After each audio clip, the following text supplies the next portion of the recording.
Right, anybody interested in going to San Antonio with me? Because my plans got canceled this week and I decided, I'm not going to sit around Austin.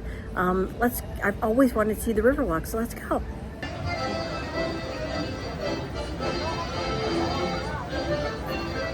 Welcome to the Westin Riverwalk in beautiful San Antonio. This elegant hotel puts you right in the heart of it all. You're just a 13-minute stroll to the Alamo, surrounded by shops, waterfront cafes, and all the charm that makes San Antonio feel like a warm, walkable escape. Inside, the vibe is classic Westin. It's bright, airy, and designed to feel like a peaceful retreat from the energy outside. The rooms are comfortable and spacious, and with a location this good, it's no wonder travelers love staying here. But let's be honest, it's time for a little refresh. A modern update would take this property from lovely to wow, and I am rooting for that upgrade. All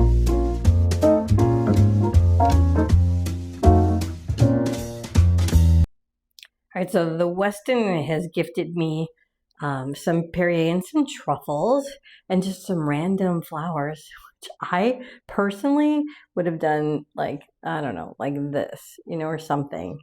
It seems a little weird. Don't you think? It's like, that looks better. I don't know. Maybe it's just me. Okay, I will say that this was supposed to be like an hour and a half, 2 hours max from Austin to San Antonio, and it took like 3.5 hours.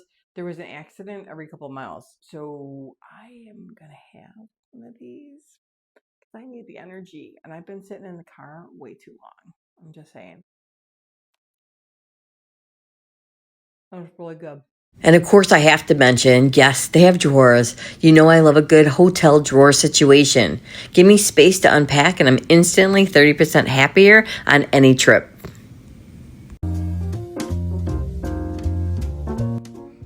No time for this on this trip. I don't have time to soak. Really short trip. You can see the age of this place, but I mean, it's fine. And you're gonna be out and about for most of the time, so I'm not scrutinizing this one like I normally do. These doors are so loud and clap so loud that they actually have a warning downstairs telling us about it. Please, Westin, I adore you, but fix that elevator. My heart can only take so many jump scares on vacation. Still, with views like these and the river steps away, the Westin Riverwalk remains solid. You guys, come walk with me on the San Antonio stroll. I've been wanting to do this for so long, and honestly, it's as pretty as I thought it was going to be. People downplay it. They're like, oh, it's the only thing here. I don't care if it's the only thing here. It's the only thing that I want to see then. It's beautiful. Look at this. I don't know if I just hit the right time to come, but it's not crowded. It's Friday evening. It's around 6:30 p.m. And I think I just must have timed this perfectly. I think this is stunning. I mean, I think I'm a little starved for beauty lately. I've been in a not so pretty place. This feels good to me.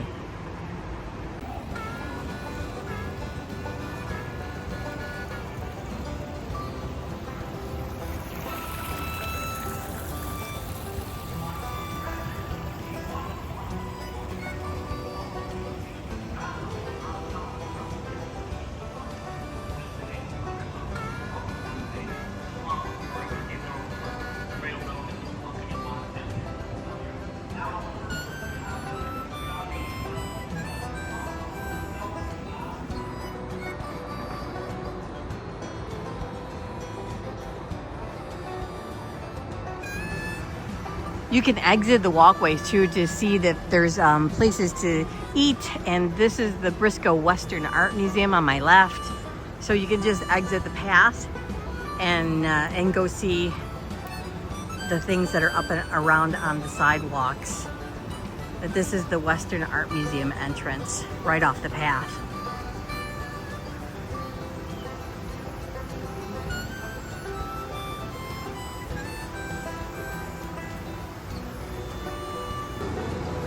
I'm heading towards La Villita, little village of San Antonio, which is up and over that bridge.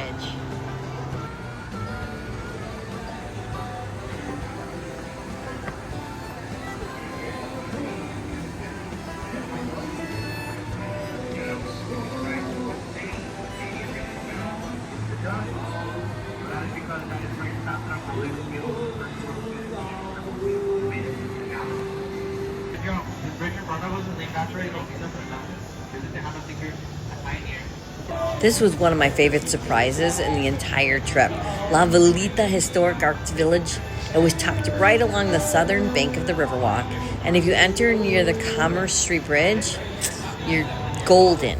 One moment you're on the bustling riverfront, and the next, you're wandering into a charming little village full of color, creativity, and history. Velita means little village in Spanish, and here in San Antonio, that name comes to life in the sweetest way. This was once a tiny settlement for soldiers, and then later a thriving community of homes and shops. It's been lovingly restored as a cultural and arts hub. Think artisan boutiques, galleries, handcrafted jewelry, pottery, textiles, and local artists actually working in their studios.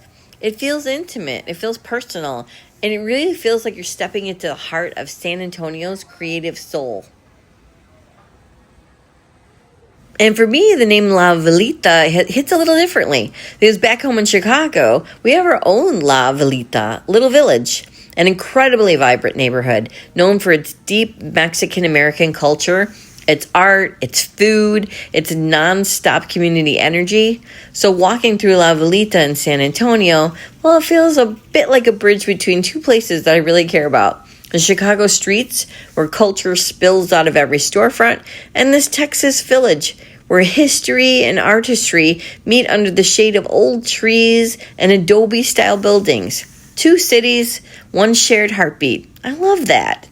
As you stroll the pathways here, you can shop, you can snack, you can chat with local makers, but don't miss the moment where La Velita opens up to the water again, because that's where you're going to find one of the most magical spots on the entire Riverwalk, the Arneson River Theater.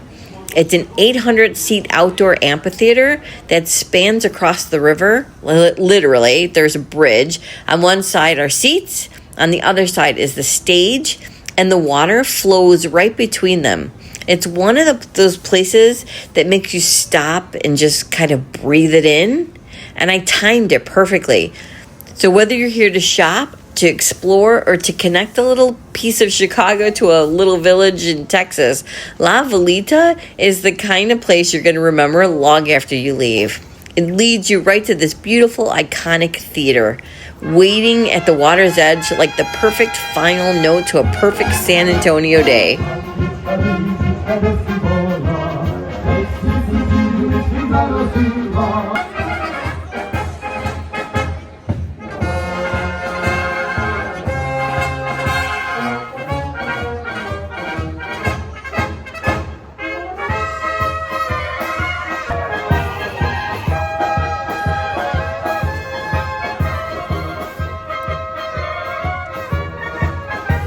The Riverwalk at night is a whole different kind of magic. As the sun slips away, the lights wake up, reflecting across the water like glittering trails, guiding you from one charming bend to the next. The air gets a little cooler, the pathways quieter, well, sometimes, and suddenly you feel like you've stepped inside the most enchanting nighttime stroll you didn't even know you needed. The restaurants glow with warm light, music drifts across the river, and those iconic umbrellas turn into pops of color in the dark. The boats glide by, almost dreamlike, carrying passengers who look like they're having just as good a time as you are.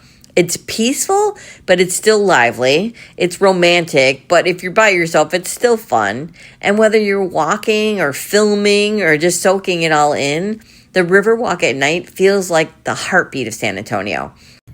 The Westin has the most comfortable beds. Seriously, I could literally stay here half the afternoon. They call them, I think they're the ones that have the heavenly beds, right? Chef's kiss to these beds. I'm loving it. All right, this room is an upgraded room to a balcony river view, which I was super stoked about. And this is the balcony. Now, I expected to see the river like right here, and I'd be looking at it. Well, I guess it is. Wait, you got to look over, and that's the river, and then that's part of the Riverwalk.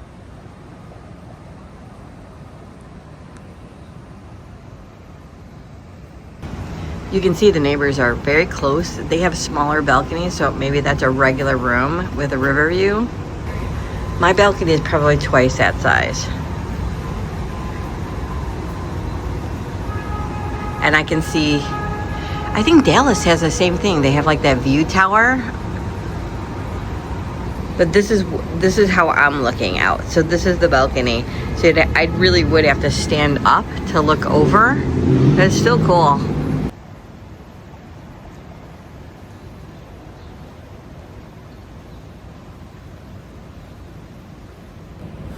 So I think in this one instance, you probably want a lower floor, not a higher floor, so that you can see the Riverwalk better. Now this is the Briscoe Museum that we saw from below on the Riverwalk. This is from above. They have a sculpture garden that's open to the public. You don't have to go to the museum. You could just meander around the sculpture garden.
They have all of these hotels situated, like this is the Grand Hyatt, so that and that's the convention center, so that you're right by the Riverwalk. So you're either taking an elevator down and walking along there, and then, so almost all the hotels are saying Riverview because this walk goes on for quite a long time. So this is the Marriott over here. So all of them kind of do spill out onto the Riverwalk. So that's why this Riverwalk goes on for a long time. So you can't really get a bad hotel here. As long as it says Riverwalk, you're going to be probably this close to the Riverwalk. All right, first stop was Alamo Biscuit and Panaderia. They just opened this one.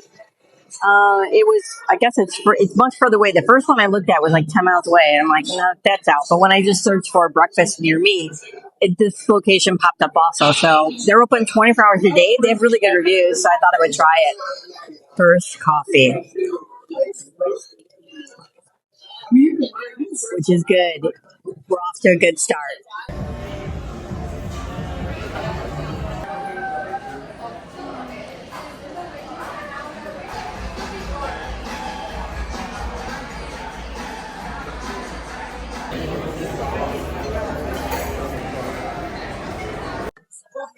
And they're obviously known for their biscuits, and which I'm gonna try. I got a bacon, egg, and cheese biscuit, but they also have Benedicts. They have you can make your own omelet, and then they have just 24 hours. So imagine they have tacos, burgers, pizza. I'm not sure how you could keep it good with that amount of things, but we'll try the breakfast because that's what they're known for. I'll let you know how it goes. All right, this is the Alamo biscuit. I wasn't sure it'd be big enough. It's ginormous. It looks good. They usually put like a queso sauce on it, and I was like, I don't. What is cheese sauce? I don't want a cheese sauce. Don't you have just cheese? So they did substitute just regular cheddar. So if you don't like cheese sauce, which is big here, just ask. They'll replace it. But it looks amazing.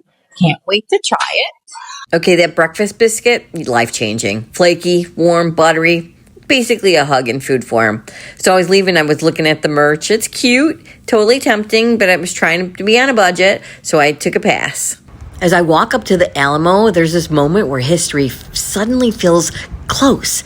The stone walls rise in front of you like they've been waiting centuries just for your footsteps. And then you slip into this amazing old stone tunnel, leading you towards the ticket booth.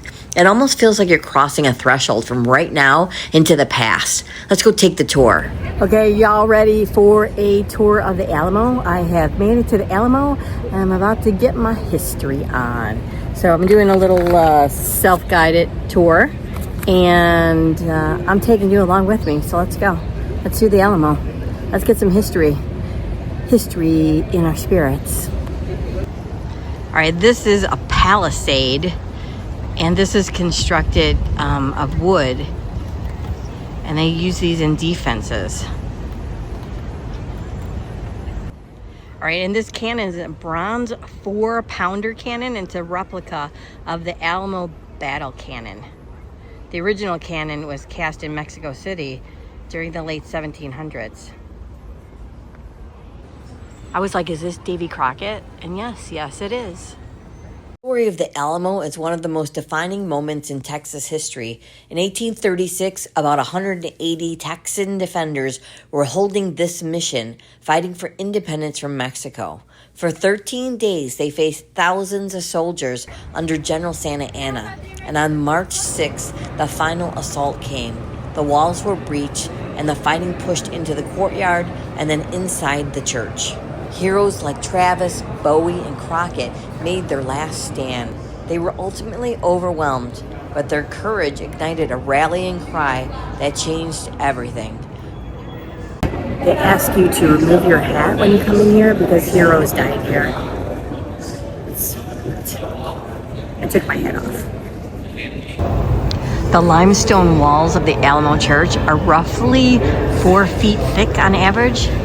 And this is where the Texans positioned 3 cannons atop a 12-foot high elevated platform and stayed until the very end, fighting off the Mexican army.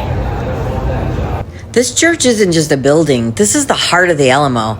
When the defenders were pushed back, this is where they made their last desperate line of resistance. Every stone here witnessed courage, loss, and history being made. Standing inside, you can almost feel the weight of what happened. As you exit the church, you're going to walk over to the Calvary courtyard.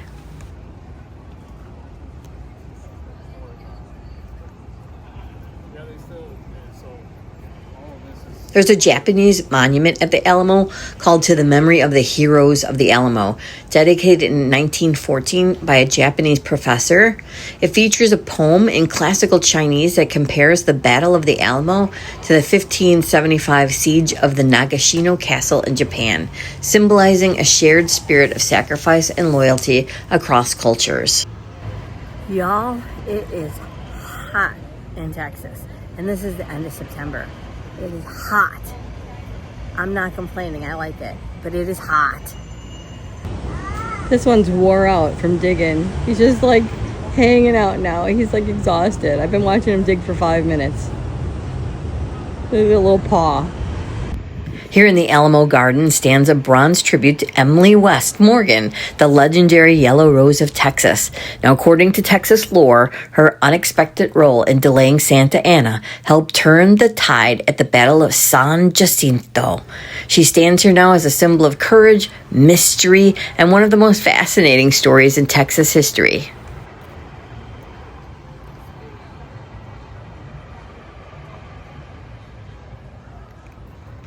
People throw money in here now. See the money?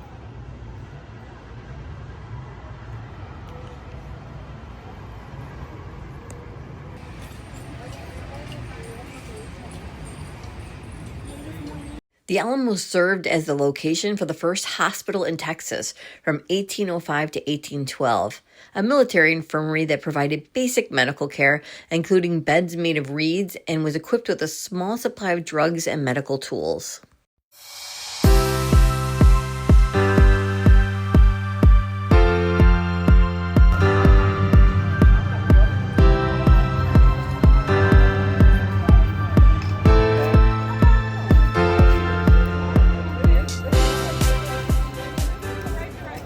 The cenotaph was not able to be viewed. It's under construction. They're trying to preserve it. So that's all you can see of that. Houston Street is one of San Antonio's oldest and honestly, one of the coolest.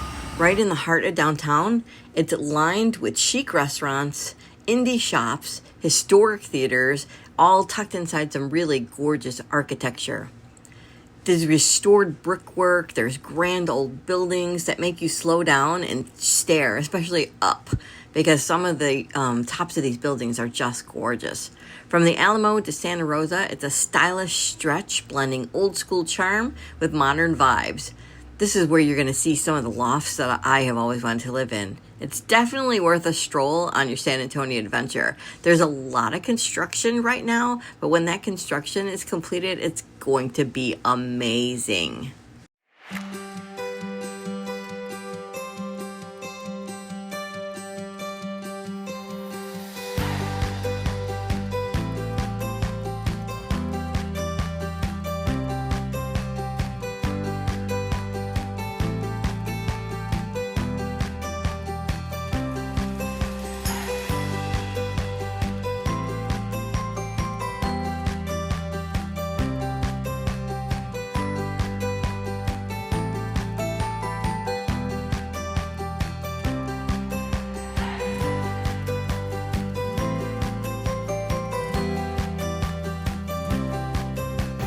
This is the entrance to the Westin from the Riverwalk. So you come off the Riverwalk and you'll see this. You have your key card and that's how you get in from the below.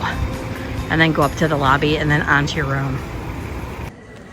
I love the way this feels like just a cozy southern porch. Like, what a great hangout spot.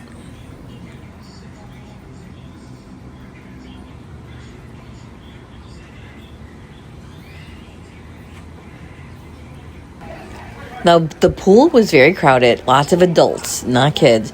Adults getting very spicy. A lot of drinking. So quite the hangout spot, but not for me. I like a quieter environment for my pool time. But it's nice and big. And if you are a poolside drink person, it's for you. If you've ever strolled the San Antonio Riverwalk and wondered why this little heart-shaped island feels extra magical, welcome to Marriage Island. It's tucked right along the water's edge, and this tiny patch of land has become one of the most romantic spots in Texas.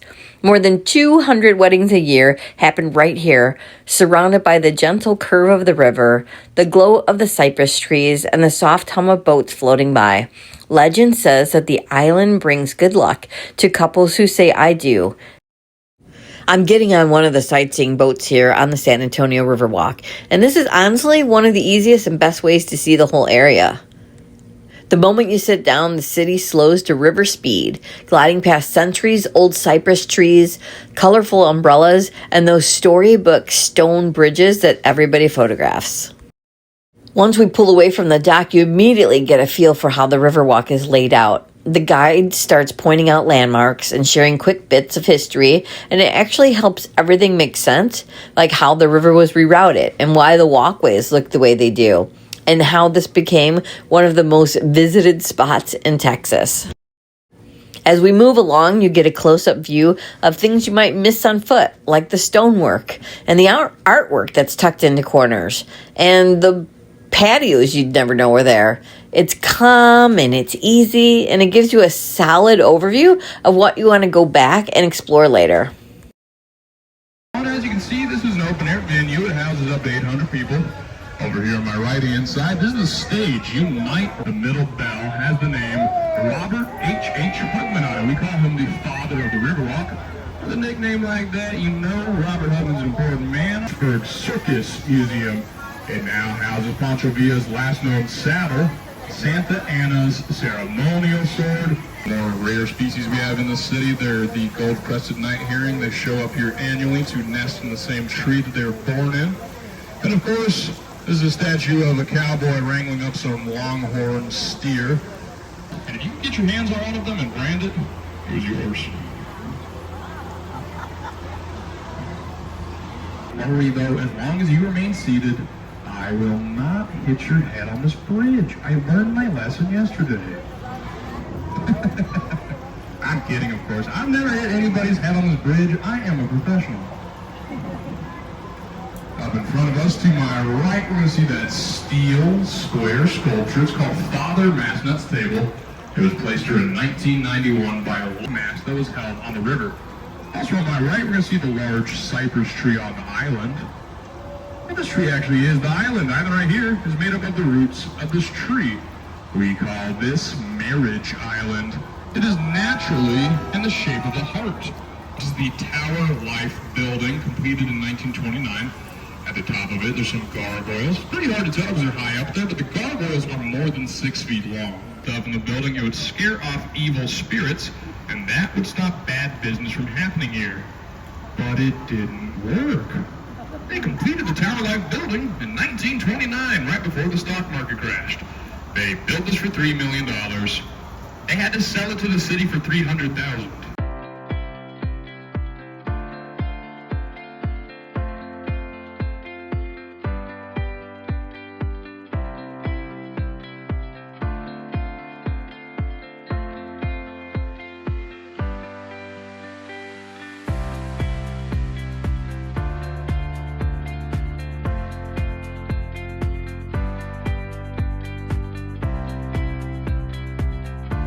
If you're visiting San Antonio, doing the boat tour is just a simple, low-stress way to see the Riverwalk in one go. It's a perfect start or end to the day.